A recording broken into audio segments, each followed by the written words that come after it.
유튜브로 읽는 박정희 전기 7권 개방형 대전략 한일 외무장관의 낮술.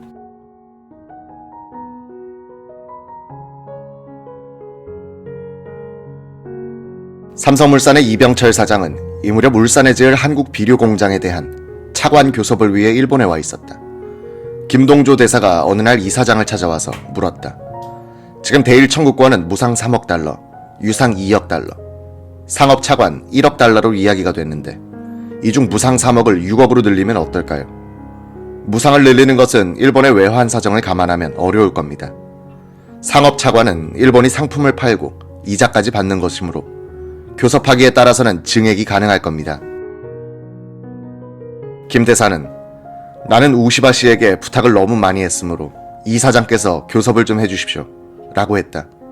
이병철은 김 대사, 우시바 그리고 한국은행 도쿄지점장 김봉은과 함께 복 요리로 유명한 후쿠겐이라는 음식점에서 만났다. 그런데 골프를 치느라고 일행은 예약 시간보다 1시간이 늦었다. 음식점 현관에 들어서니 주인이 화를 냈다.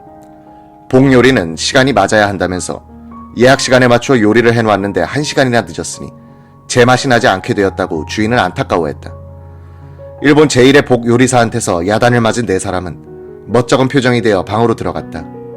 주인이 따라 들어와 정중하게 고개를 숙이더니 이렇게 사과했다.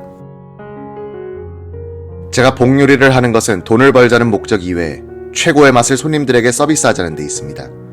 시간이 맞지 않아 제맛이 안 나는 것이 억울합니다.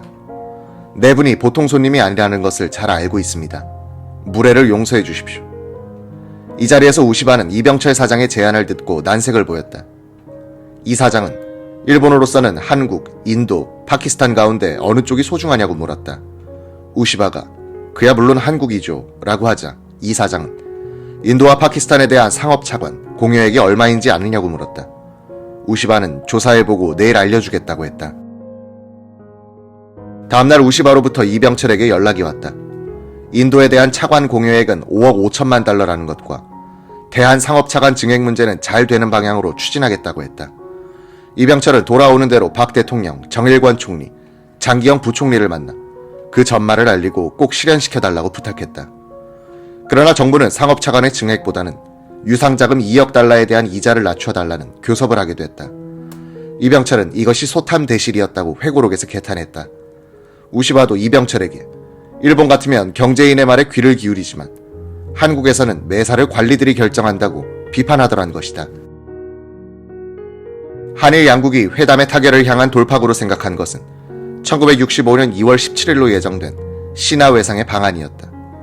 일본 외상이 공식적으로 한국을 방문하는 것은 이것이 처음이었다.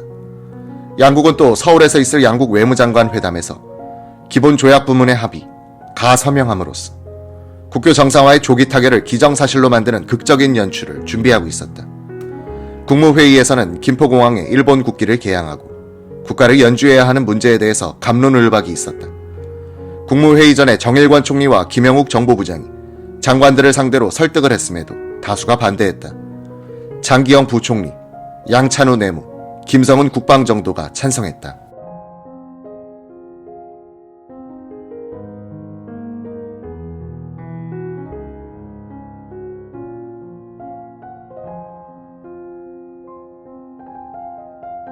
박 대통령은 답답하다는 표정을 짓고 있었다. 이동원 외무장관이 강경하게 발언했다. 국민 감정이 무섭다고 외교 관례를 무시하면 이건 국가라고 할 수 없습니다. 대외적으로도 국민 여론에 정부가 끌려간다는 인상을 남기면 외교에도 지장이 생깁니다. 아무리 국민이 그렇다고 해도 국가는 채통을 지켜야 합니다. 일장기를 걸고 기미가요를 연주해야 합니다. 박 대통령은 묵시적으로 이동원 장관 편을 드는 것 같았다. 이 장관은 야당인 민정당에서 낸 신하 방한 반대 집회도 허가해주자고 윤치영 서울시장에게 건의했으나 윤 시장은 거절했다고 한다. 이건 정치가 아닌 예절의 문제요. 어떻게 건국 이래 처음으로 찾아오는 일본 요인을 시위대와 부딪히게 할 수 있습니까? 난 절대 허가할 수 없어요.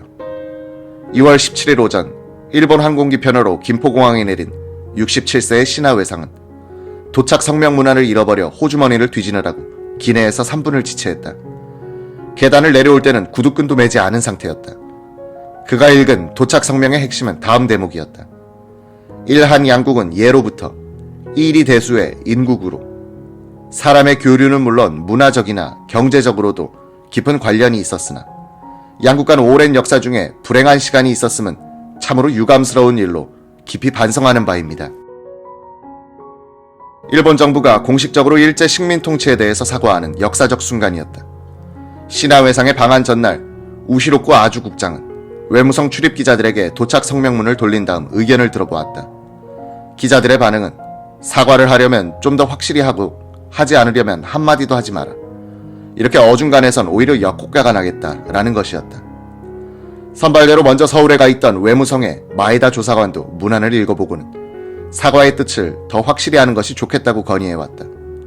우시로쿠 국장은 깊이 반성하는 바입니다 라는 말을 덧붙인 다음 문안을 신하회상에게 가져갔다. 모두가 그렇게 생각한다면 그렇게 해야지. 신하는 아주 간단하게 받아줬다.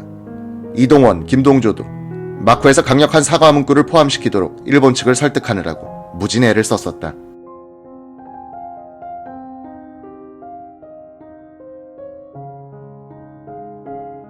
일본 외무장관으로서는 최초의 공식 방한.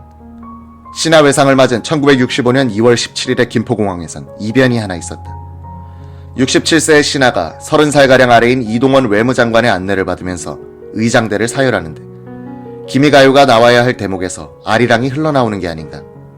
대통령이 일본 국가의 연주를 허락한 것으로 알고 있었던 이 장관은 속으로 각하가 허락하셨는데 마음을 바꿨나 하고 생각했다. 이 일은 별 말썽 없이 지나갔고 그날 저녁에 워커힐 만찬장에서는 기미가요가 연주됐다. 이 장관과 함께 승용차에 타고 숙소인 조선호텔로 들어오는 차 중에서 신하는 말이 없었다. 도쿄에 비해서 서울은 깨끗하고 조용하군요 라고 한마디 했을 뿐이다. 차가 조선호텔에 거의 당도했을 때 시위 군중 속에서 던진 달걀이 차체에 맞았다. 이동원은 서툰 일본어로 말했다. 놀라실 것 없습니다. 이건 환영의 표시입니다. 아마 증오의 표시였다면 총을 쐈을 겁니다. 신하는 유쾌하지 않은 표정이었다. 독백처럼 환영 제스처 치고는 좀 지나친데 라고 말했다. 다음날 박정희 대통령은 청와대를 방문한 신하회상 일행을 맞아 30분간 요담했다. 박 대통령은 일본이 먼저 과거사에 대한 한국민의 감정을 이해하고 손을 내밀어 납득이 갈 만한 성의 표시를 해야 할 것이다 라고 말했다. 박 대통령은 자신보다 20살가량 많은 신하를 앞에 두고 감회가 새로웠을 것이다. 그가 일본의 괴뢰국인 만주국의 장교양성기관 만주군관학교에서 훈련을 받고 있던 생도 시절 신하는 만주국의 산업부 국장이었다. 그는 만주국 총무처 차관으로서 괴뢰국을 조정하던 기시 노부스케와 함께 군국주의 일본이 만주에 파견한 대표적 엘리트였다. 그는 전후 동화와 정치란 책을 썼는데 이런 대목이 있었다. 일본이 대만, 조선, 만주를 합방, 경영한 것이 제국주의라고 일컬어진다면 그것은 영광 있는 제국주의다. 그런 그가 과거를 반성하고 사과하는 사절로 박 대통령 앞에 선 것이다. 박 대통령은 야망가와 음모가들이 몰려들던 동양의 서부, 만주에서 질풍노도의 시대를 같이 호흡했던 사람들끼리 갖는 편안한 신뢰감 같은 것을 신하로부터 받았던 것 같다. 박 대통령은 신하 일행에게 점심으로 한정식을 대접했다. 신하회상은 젓가락으로 밥을 맛있게 먹는데 쩝쩝 하는 소리가 들릴 정도였다. 덕택에 긴장된 분위기가 풀렸다.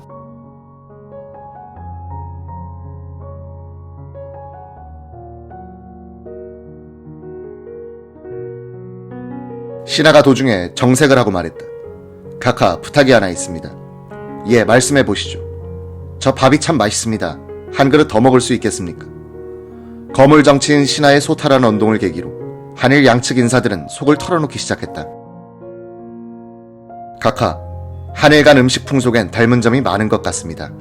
확실히 가까운 나라임이 틀림없습니다. 인종적으로도 아마 가까울 겁니다. 일본 정계에서도 사실은 한국계 혈통이 많이 활약하고 있습니다. 기시나 후쿠다는 자신의 조상들이 한국계인 것 같다고 저에게 귀뜸한 적도 있습니다. 도조 내각의 도고 대신도 공공연히 자신은 조선인이라고 말하고 다녔습니다. 아, 그렇습니까? 화기애애한 점심이 끝난 후 외무부 회의실에서는 제1차 외무장관 회담이 있었다. 쟁점은 한일 간 기본조약에서 규정할 대한민국의 관할권과 구조약의 무효 시점 문제였다. 한국 측은 한일 합방 시기까지 거슬러 올라가 그때와 그 이전 한일 간에 체결된 모든 조약은 무효라고 못 박아야 한다고 주장했다.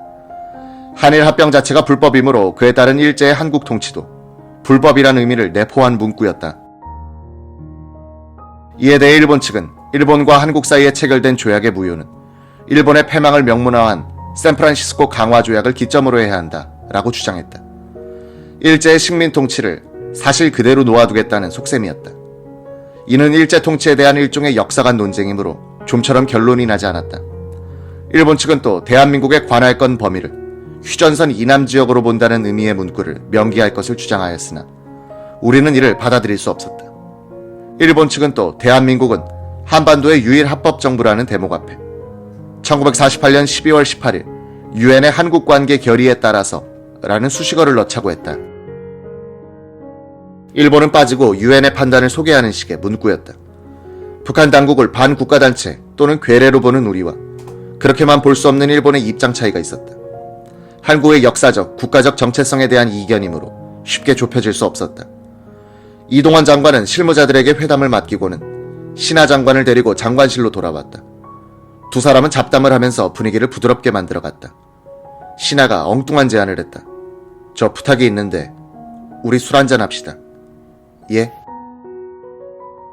놀란 이 장관이 무의식 중에 고개를 끄덕이자 이와세 비서관이 재빨리 가방을 들고 들어왔다. 그는 가방을 열더니 나폴레옹 꼬냑병을 탁자 위에 내어놨다. 숙달된 조교의 행동이었다. 회담장을 이탈한 두 나라의 외무장관은 낮술을 즐기고 있었다.